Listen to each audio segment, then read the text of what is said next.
of Education special meeting for the Cedar Rapids Community School District. The meeting is called to order. Do we have a motion to approve the agenda?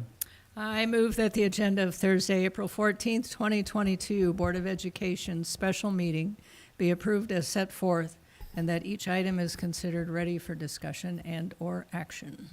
Is there a second? Second. This is a roll call vote. Director Borchstein. Aye. Director Roundtree. Aye. Director Garlock. Aye. Director Humbles. Aye. President Tominski. Tonight we have a public hearing for our fiscal year 23 certified budget.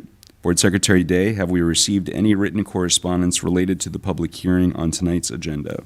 We have not received any written correspondence regarding this public hearing.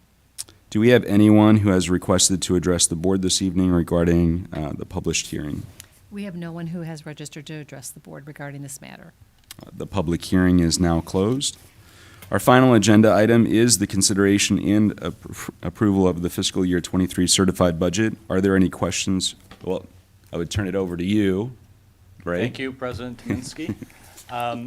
First of all, I want to thank all of you for coming tonight on this special night for the public hearing.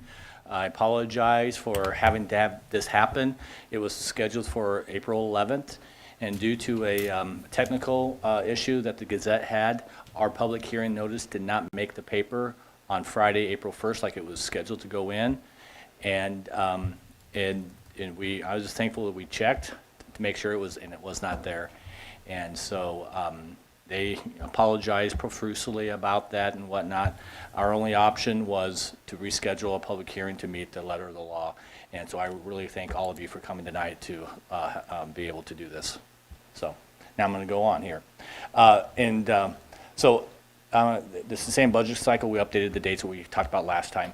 But one of the things I do want to talk about real quick is you see the published rate of 14.73. That does not match last time. Last time when we talked about the last board meeting, it was going to be 14.71. And there's a good explanation for that. We received a phone call on Monday from the Department of Management saying, oh, they had a little glitch in our number for our maximum cash reserve levy that we could do.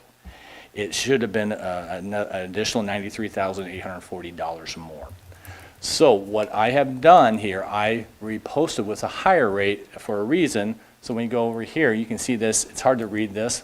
When you look at our cash reserve levies, our special ed deficit, cash reserve levy, our actual deficit was $13,511,193. You can see we hit our cap. So I could not levy the full amount. We were only levying $9 million of that amount. Because they had a glitch, we were able to at least levy an additional $93,840. That's what I'm proposing to do. It's not what we talked about at the last meeting, but it is what I did publish. And the board has a couple options. They can either say, we're going to stick with the 1471 that we talked about last meeting, or we could go up to the 1493. And that's your decision on which way you want to go in approving the budget tonight. So what does it do for our comparisons from last time? It's very negligible difference from what we talked about. Last time we talked about it was basically a savings of $11.33 a month. And by going up to 1473, it's a savings of $11.22 a month if you do the math on that. So negligible difference between the two. But I did want to let you guys know what that was.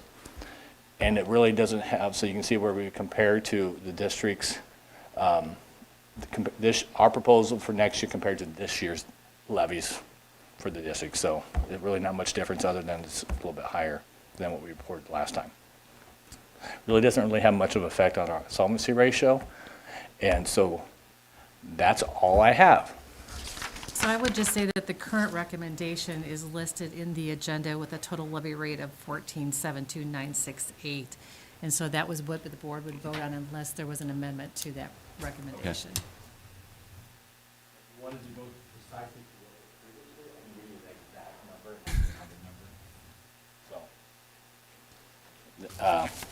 So the exact number previously, what we communicated was 14.713889. 7-1 what? 389. 389, thank you. But it's 14.73.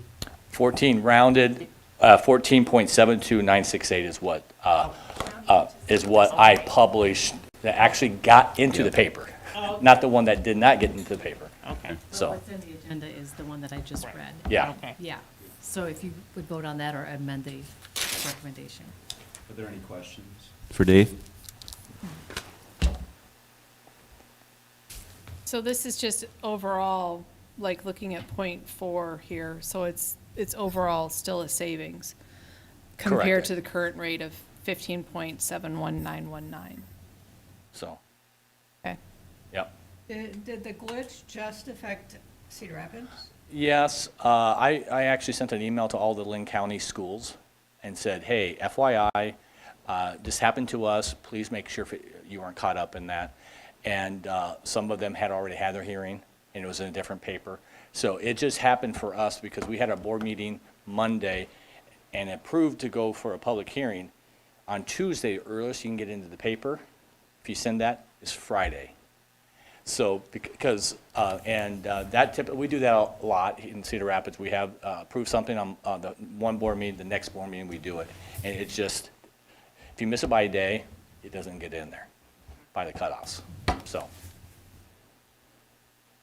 Because there's a 10-day requirement and so if it hits Saturday, you miss the 10 days by 1 day, so. Okay. Any other questions for Dave? All those in favor of approval, please signify by saying aye.